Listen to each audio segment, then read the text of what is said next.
Lin ম্যানুফ্যাকচারিংয়ের 25টি যে টুল আছে ধারাবাহিক আলোচনার মধ্যে আমরা আজকে আলোচনা করব স্মার্ট। আজকের এই ভিডিওর মাধ্যমে আপনারা জানতে পারবেন, এ টু জেড জানতে পারবেন স্মার্ট বিষয়টা কি, স্পেসিফিক, মেজারেবল, অ্যাকশনেবল, রিজনেবল এবং টাইম বাউন্ড। তো এই বিষয়টা আমরা প্রতিটা উদাহরণ দেওয়ার চেষ্টা করব যাতে আপনারা খুব ভালোভাবে বুঝতে পারেন। অনেকেরই হয়তো ধারণা আছে স্মার্ট সম্পর্কে। আজকে আমি এই ভিডিওর মাধ্যমে প্রতিটি বিষয় একটি করে উদাহরণ দেওয়ার চেষ্টা করব যাতে করে আপনারা খুব সহজে বুঝতে পারেন। চলুন আমরা এক এক করে আলোচনা করি। প্রথমে আছে তে স্পেসিফিক। আমি এখানে কী লেখা আছে সেটা আপনারা পড়ে নিতে পারেন, আমি ব্যাখ্যা করতেছি।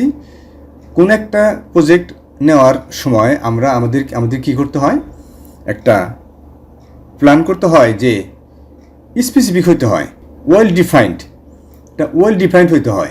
এটাকে আমরা যদি আরও ব্যাখ্যা করি তাহলে কী দাঁড়ায়, যেমন who, what, where, when, why and how. অর্থাৎ এই স্পেসিফিকটা হলো যে কে করবে, কি করবে, কোথায় কাজটা হবে, কখন কাজটা হবে, কেন কাজটা হবে এবং কিভাবে হবে। এটা হলো স্পেসিফিক। অর্থাৎ স্মার্টের প্রথম অক্ষর হলো এস, সেই ওইভাবে আসছে তে স্পেসিফিক। তো আমরা একটু উদাহরণ দিই, ব্যাপারটা ক্লিয়ার হবে। Increase sales revenue by 20% in next quarter by launching a new marketing campaign together with our customer segments. আপনি একটা প্রোডাক্ট নিয়ে কাজ করতেছেন, সেল করতেছেন। আপনি ধরেন 10টা ডিস্ট্রিক্টে আপনি একটি প্রোডাক্ট সেল করতেছেন। তা আপনি কি করলেন, একটা প্ল্যান করছেন যে আগামী 3 মাসের মধ্যে আপনি সেলসটাকে বাড়াবেন 20%। তাহলে কী করবেন, যেমন প্রোডাক্টটা সেম কিন্তু আপনার নিউ মার্কেট সেগমেন্ট, অর্থাৎ নতুন একটা মার্কেটসকে আপনি সেগমেন্ট করে, নতুন একটি মার্কেটকে আপনি চয়েস করে আপনি আগামী 3 মাসের মধ্যে সেলটা ইনক্রিজ করবেন। এটা কিন্তু এখানে এই যে দেখেন, এই যে who, what, where, when, why and how সব কিছু কিন্তু এর মধ্যে বর্তমান আছে। এটাই হলো স্পেসিফিক। তারপরে পরের পয়েন্টে চলে আসি। 2 নম্বর আছে মেজারেবল, অর্থাৎ পরিমাপযোগ্য। এমন কিছু কাজ আছে যে পরিমাপ করা যায় না, সেরকম প্ল্যান আমাদের করা যাবে না, সেরকম কাজও করা যাবে না। আর এমন কিছু কাজ আছে আমাদেরকে পরিমাপ করা যায়। যেমন একটু উদাহরণ দিই, example of measurable goal: reduce customer complaints by 30% within 6 month by improving customer service response time and implementing staff training. এখানে বলা হচ্ছে যে আগামী 3 মাসের মধ্যে আপনি কমপ্লেন্সটা কমে নিয়ে আসবেন। এবং এটা বুঝবো কেমনে, কীভাবে, যে এমপ্লয়ীদেরকে ট্রেনিং করাবো এবং রেসপন্স টাইম দ্রুত গতিতে করে আমি কি করব, কাস্টমার কমপ্লেনটাকে আমি কমে নিয়ে আসবো বা রিডিউস করে নিয়ে আসবো। 3 নম্বর হলো অ্যাচিভেবল, অর্থাৎ তে অ্যাচিভেবল মানে লক্ষ্যে পৌঁছানো সম্ভব, এরকম একটা বিষয়। আপনার যদি লক্ষ্য এরকম থাকে আগামী 1 বছর আপনি কোটিপতি হবেন, তাহলে কি হতে পারবেন? হইতে পারবেন না। বা আপনি চাঁদে যাবেন, তাহলে আপনি যাইতে পারবেন না। তার মানে এমন একটি বিষয় আপনাকে স্টেটমেন্ট দিতে হবে যে বিষয়টা আপনাকে অ্যাচিভেবল। যেমন আমি একটু উদাহরণ দিলে আপনার ব্যাপারটা ক্লিয়ার হয়ে যাবেন।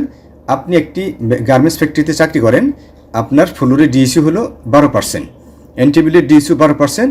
সেখানে আপনি প্ল্যান করলেন কি আগামী 3 মাসে আপনি এইটাকে 12%-এর জায়গায় 7-8% নিয়ে আসবেন, অর্থাৎ 5% আপনি রিডিউস করবেন। এটা কিন্তু অ্যাচিভেবল, এটা এখানে বলা হচ্ছে। তারপর আছে হলো 4 নম্বর পয়েন্ট হলো রেলিভেন্ট বা রিয়েলিস্টিক।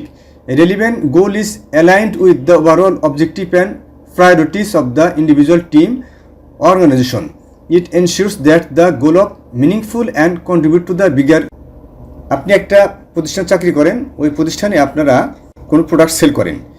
এখন আজকালকার যুগে তো ডিজিটালের যুগ, আমরা প্রোডাক্ট তো সেল করতে পারি, বিভিন্নভাবে মার্কেটিং করতে পারি, সোশ্যাল মিডিয়া নিতে পারি, প্রিন্ট মিডিয়া নিতে পারি, টিভি চ্যানেল নিতে পারি। যাই হোক, ওদিকে না গেলাম।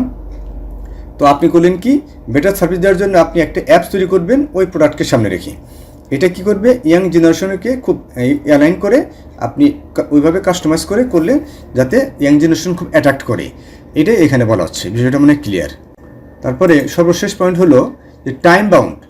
তো ওই যেটা বলছিলাম যে আপনি ডিসিউ কমে নিয়ে আসবেন, 6% বা 7% নিয়ে আসবেন। তো সেটা কি আপনি আল্লাহর হস্তে করবেন নাকি সময় একটা দিতে হবে? আপনি প্ল্যান করলেন যে আগামী 3 মাসের মধ্যে আপনি ডিসিউ 12% জায়গায় 7% নিয়ে আসবেন। তো এই জন্য প্রোডাক্টিভিটি ইমপ্রুভ করার জন্য আপনাকে একটা টাইম ফ্রেমে কাজ করতে হবে। অর্থাৎ আগামী 3 মাসে আপনি প্রোডাক্টিভিটি এফিসিয়েন্সি বাড়াবেন, 5 থেকে 8% বাড়াবেন।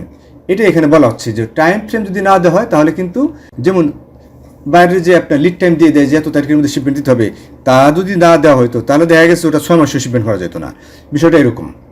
আজকের আলোচনার মধ্যে আপনারা জানতে পারছেন এই যে স্মার্ট যে বিষয়টা, যে স্পেসিফিক, মেজারেবল, অ্যাকশনেবল, রিয়েলিস্টিক এবং টাইম বাউন্ড, এই যে বিষয়টা ভালো করে জানতে পারছেন। প্রত্যেকটা এগেস্টে আমি একটা করে উদাহরণ দিয়েছি যাতে করে আপনারা বুঝতে পারেন।